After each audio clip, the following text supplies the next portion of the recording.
because all the time you stay inside.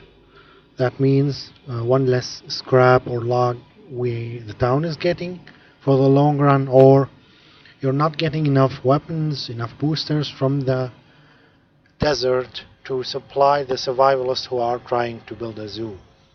So it's the key to not waste many time inside. Just have 5 minutes to log in, go scrap, or put yourself at some replenished zone and set escort on, and the rest is easy. Of course, if you can do that. Now we have finished day 2, and every survivalist is camping with optimal chances. If there were some complications and one survivalist end up in a zone where they cannot get optimal, then we send a second survivalist from those survivalists we have in town to support him, help him with upgrades to get optimal. All survivalists must camp with optimal chances, because every town must try to avoid any early deaths at all costs.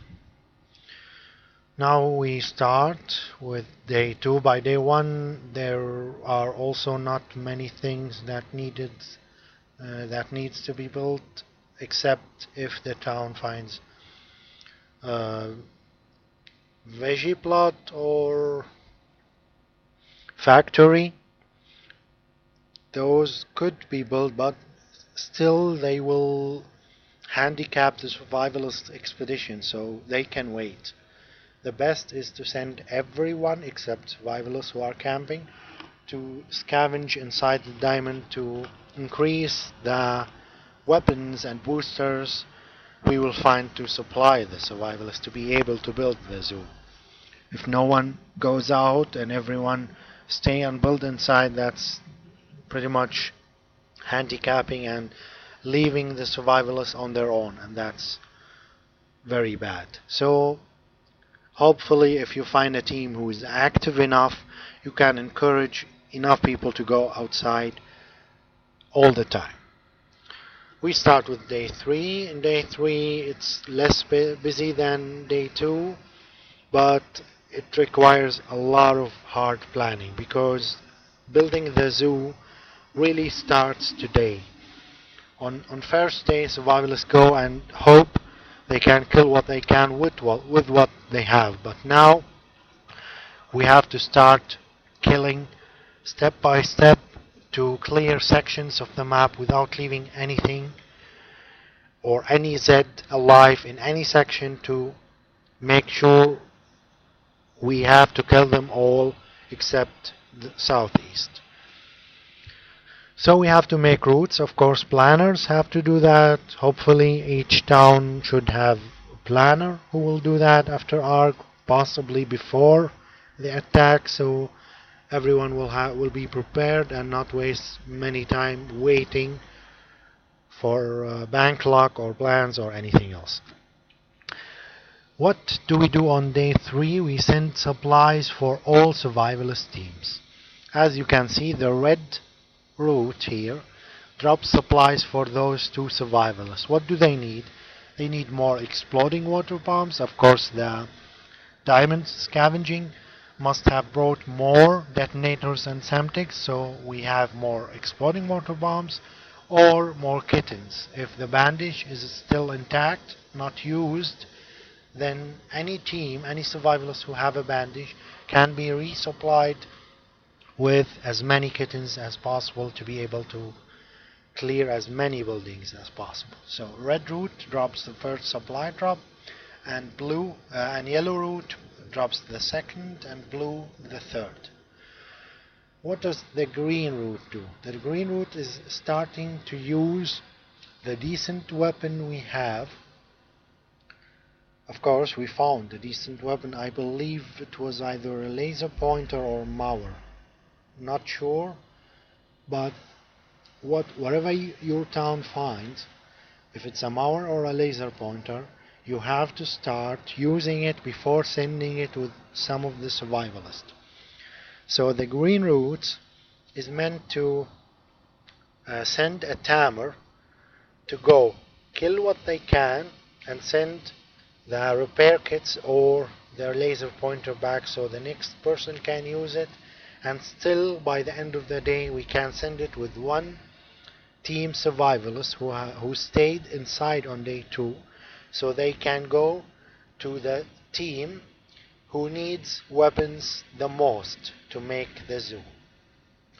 So after that, first supply drop have been done, second one have been done, and this route have been done, green route, to clear all Zs, and with it we have a guarantee that in this section we started clearing to 0 Zs. Now about clearing, that's very very important.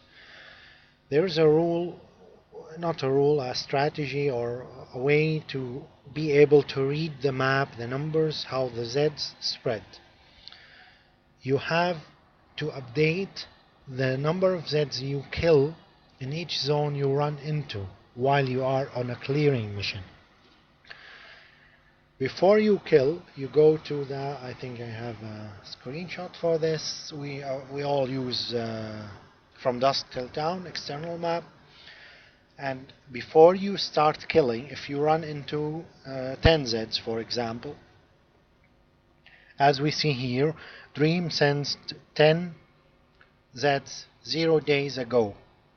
And where did I put that? In the scout sense. And how many Zs do we have inside this zone? Left 4. If everyone does that on the map, if everyone does it, we can read wrong screenshot over here. Yeah, we can read. For example, we found 2 Zs here and they have been killed. So we know for sure if 2 Zs were here, then it is most likely to be the case that there could have been a spread overnight from this zones to the east, or from this zone to the northeast of this section. That's just a way to read how Zs spread and to be able to clear all Zs without wasting any action points going through a zone where there couldn't possibly be a spread overnight. So if everyone does that, just update the Zs you find in any zone and then start killing. You update it in the sense zone as if you are a scout. You don't have to be a scout to update that. Anyone can do it, but if you do it, the planners will know what to plan next without wasting any boosters. So the first clearing route have been done, so we decided to do a second one, which is a new blue route and a new red one. And both have been... oh, that's not yet. Yeah, both have been done. As you can see, most of this section has been cleared completely, so that we have absolutely no fear that there are Zs left here that will harm us afterward. After those 2 routes have been done, we start planning routes for survivalists who camp. We start with this one. This building has been camped, and then we start sending survivalists through unexplored zones first to uncover them, so they can first hunt for more building, and at the same time find all architect chests that will be on the map randomly in any zone they will walk into. Green routes have been given green route survivalists have been given this run, and then the black route have gotten a supply drop, so they will be able to clear the few zones left with possible Z spread. As we can see from yesterday, here we have left 1 and 2, about 3 critical zones with Zs which may have spread to the 8 other zones around them. So we have to check them. We have to kill all Zs down to 0 and stop the spread. So to do that, we send the black route to check it, the green to hunt for more building, and now we get to the next part. We see this route have killed most of the Zs, and then of course each survivalist is limited with only 18 action points every day from now on. If they find drugs, they can extend it. If they can drink alcohol, they can also extend it, but they are limited. So when they do such run, they have to make sure they will camp by the end of the day in a zone with optimal chances. So the first one who uncovered and cleared this section camped here, and then we have 2 survivalists. One of them will do more clearing with yellow route, and the second one will do more clearing with the black route. And I believe this team has the MK2, so they needed a supply drop of batteries. But who did that? We didn't send any Tamer or a Guardian with heroic return, but we sent another survivalist to them with supply of batteries, so they will be able to clear the entire section here. So it didn't need any wasting any heroic action or any other class to go that far. Only a second survivalist joined there.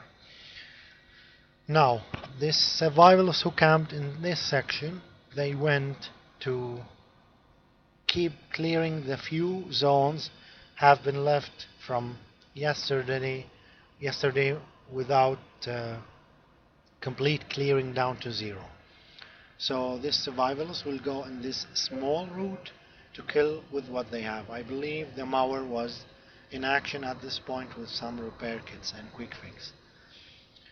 And of course the 2 survivalists who camped here will take the green and red routes, and if by any chance they will need help, we still have another survivalist in town who will back them up with another ammo supply drop and camp with them, which is the pink route. So everything was planned not only for clearing and hunting for buildings and everything else, but also always having a backup plan so no one else will get trapped or have to camp with any less than optimal chances.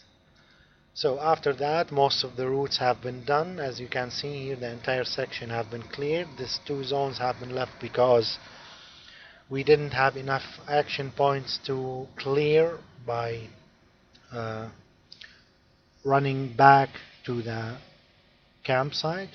Here also everything have been done. We still have 1 survivalist here who didn't yet move, or I think he moved but he still have second wind.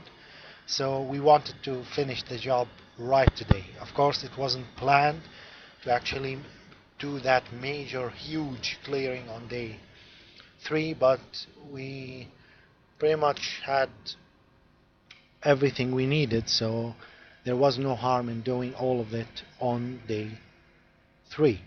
So we completed the job. As you can see here, we have this section completely out of Z's free, so no threat will harm us later on. We only have to control this line from now on, day by day, to make sure all Z's stay in this section. And step by step, every survivalist took their step after the next one. Few had to repair weapons, the mower for others to be able to clear everything, and by the end of the day the complete section has been cleared. Of course this section here, small section, have been confirmed as cleared from yesterday, so everything is under control, and the complete section northwest and northeast is Z free.